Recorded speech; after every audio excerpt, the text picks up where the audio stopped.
I found this webpage at prairieghosts.com, and it's about the St. Valentine's Day Massacre. It has some information that I'm pretty sure the general public does not know, and it's pretty interesting, so I'm going to read it to you. Blood, Roses, and Valentines, the haunted history of the St. Valentine's Day Massacre. For a city that is so filled with the history of crime, there has been little preservation of the landmarks that were once so important to the legend of the mob in Chicago. Gone are the landmarks like the Lexington Hotel where Al Capone kept the fifth-floor suite and used the place as his headquarters, but most tragic, at least to crime buffs, was the destruction of the warehouse that was located at 2122 North Clark Street. It was here on Valentine's Day 1929 that the most spectacular mob hit in gangland history took place, the St. Valentine's Day Massacre. Now here's a picture of the legendary SMC Carthage Company at 2122 North Clark Street in Chicago. The bloody events of February 14, 1929 began nearly 5 years before with the murder of Dion O'Banion, the leader of Chicago's North Side mob. At that time, control of bootleg liquor in the city raged back and forth between the North Siders, run by O'Banion, and the South Side outfit, which was controlled by Johnny Torrio and his henchman, Al Capone. In November 1924, Torrio ordered the assassination of O'Banion and started an all-out war in the city. The North Siders retaliated soon afterwards and nearly killed Torrio outside his home. This brush with death led him to leaving the city and turning over operations to Capone, who was almost killed himself in September of 1926.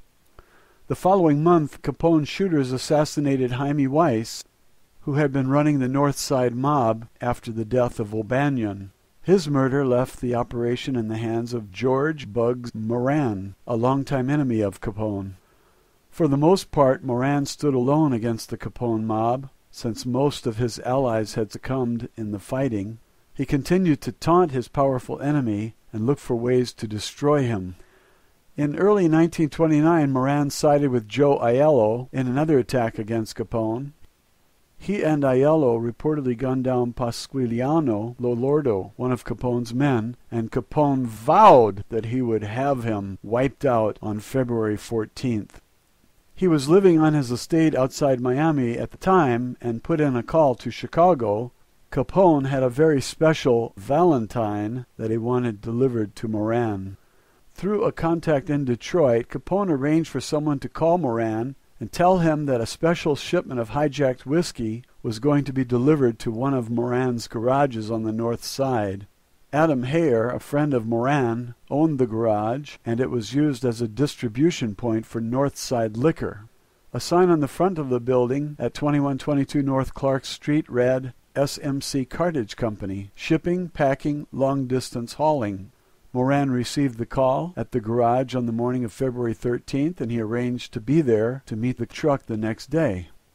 On the morning of February 14th, a group of Moran's men arrived at Clark Street garage. One of the men was Johnny May, an ex-safecracker who had been hired by Moran as an auto mechanic.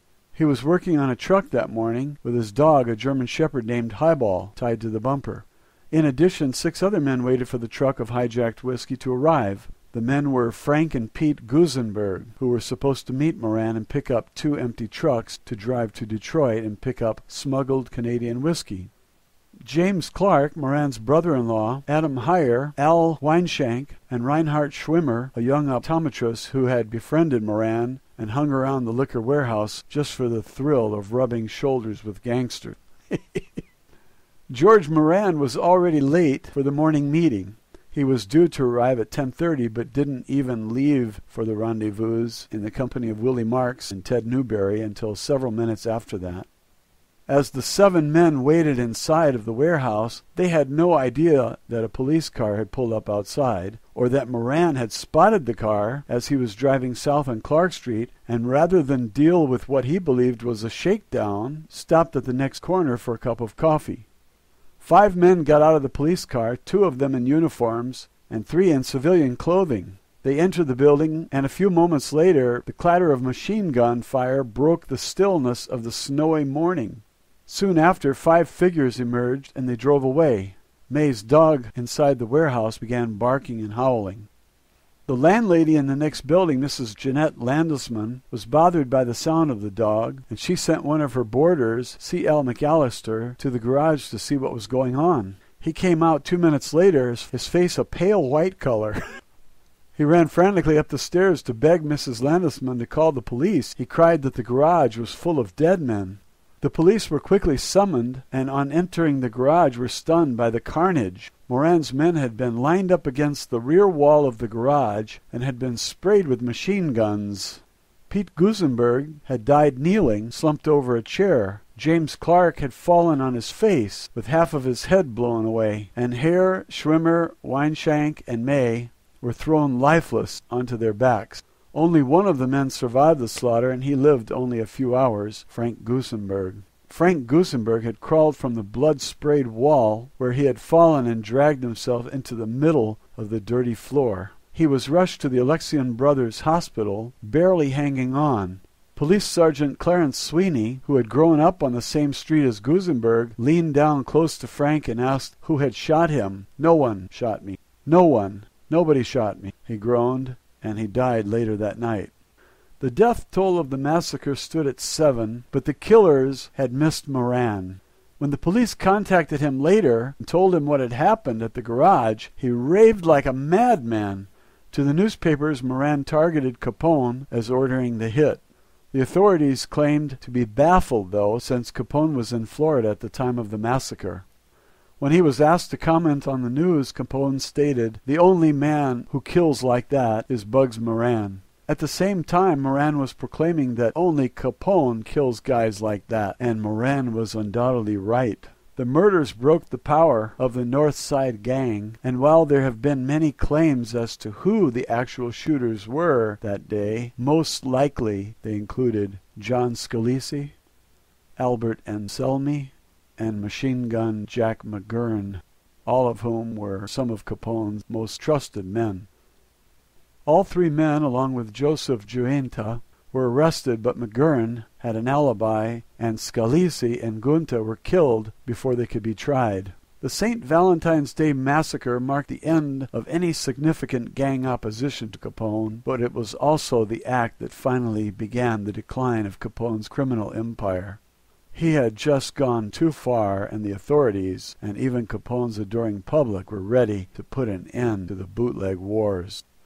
Perhaps the strangest bit of history in regards to the massacre involved the fact that Capone had not seen the last of one of the men killed on that fateful day. In May 1929, Capone slipped out of town to avoid the heat that was still coming down from the massacre, and to avoid being suspected in the deaths of several of the men believed responsible for the killing of the Moran gang. While in Philadelphia, he and his bodyguard, Frankie Rio, were picked up on charges of carrying concealed weapons and were sentenced to a year in prison. They eventually ended up in the Eastern State Penitentiary. Capone continued to conduct business from prison. He was given a private cell and allowed to make long-distance telephone calls from the warden's office and to meet with his lawyers and with Frank Nitti, Jake Gusick, and his brother Ralph, all of whom made frequent trips to Philadelphia. He was released 2 months early on good behavior, and when he returned to Chicago, he found himself branded public enemy number 1. It was while he was incarcerated in Pennsylvania that Capone first began to be haunted by the ghost of James Clark, one of the massacre victims and the brother-in-law of George Moran. While in prison, other inmates reported that they could hear Capone screaming in his cell, begging Jimmy to go away and leave me alone. After Capone returned to Chicago, he took up residence at the Lexington Hotel, and while here, would report his most frequent encounters with the ghost. While living at the Lexington Hotel, there were many times when Capone's men would hear from strange begging for the specter to leave him in peace.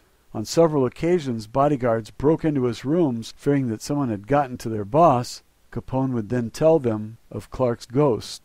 Whether the ghost was real or not, Capone certainly believed that he was. The crime boss even went so far as to contact a psychic named Alice Britt to get rid of Clark's angry spirit. Not long after a seance was conducted to try and rid Capone of the vengeful spirit. Jaime Cornish, Capone's personal valet, also believed that he saw the ghost. He entered the lounge of Capone's apartment and spotted a tall man standing near the window. He demanded to know the man's identity, but the shadowy figure slipped behind a curtain and out of sight.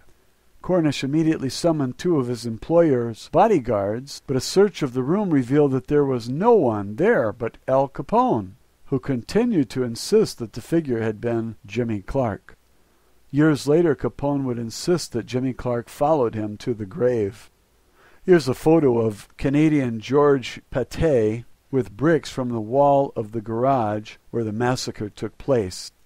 And here's a picture. It says, one of the bricks from the massacre authenticated to be from the wall where the murders occurred. Over the years, other bricks have turned up that were allegedly taken from the warehouse. According to stories, they are cursed. Chicago, in its own style, memorialized the warehouse on Clark Street. The place became a tourist attraction, and the newspapers even printed the photos of the corpses upside down so that readers would not have to turn their papers around to identify the bodies. In 1949, the front portion of SMC Garage was turned into an antique furniture storage business by a couple who had no idea of the building's bloody past. They soon found that the place was visited much more by tourists and curiosity seekers than by customers, and eventually closed their business. In 1967, the building was demolished. However, the bricks from the bullet-marked rear wall were purchased and saved by a Canadian businessman. In 1972, he opened a nightclub with a Roaring Twenties theme and rebuilt the wall for some strange reason in the men's restroom. 3 nights each week, women were allowed to peek inside at this macabre attraction. The club continued to operate for a few years, and when it closed, the owner placed the 417 bricks into storage. He then offered them for sale with a written account of the massacre. He sold the bricks for $1,000 each, but soon found that he was getting back as many as he sold. It seemed that anyone who bought one of the bricks was suddenly stricken with bad luck in the form of illness, financial ruin, divorce, and even death. According to the stories, the bricks themselves had somehow been infested with the powerful negative energy of the massacre. Whatever became of the rest of the bricks is unknown, or that's what the legend says.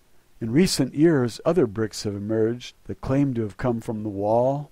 These were not bricks purchased from Pate, but were smuggled out of the lot by construction workers and curiosity seekers. It was said that these bricks come from the legends of misfortune and bad luck. Are these bricks authentic? The owners say they are, but you have to judge for yourself.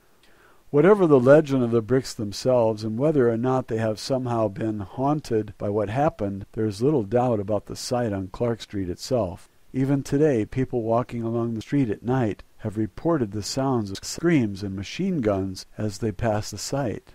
The building is long gone, but the area is marked as a fenced-off lawn that belongs to a nearby nursing home. 5 trees are scattered along the place in a line, and the one in the middle marks the location where the rear wall once stood. Passers-by often report strange sounds and the indescribable feeling fear as they walk past. Those who are accompanied by dogs report their share of strangeness too. Animals appear to be especially bothered by this piece of lawn, sometimes barking and howling, sometimes whining in fear. Their sense of what happened here many years ago seems to be much greater than our own.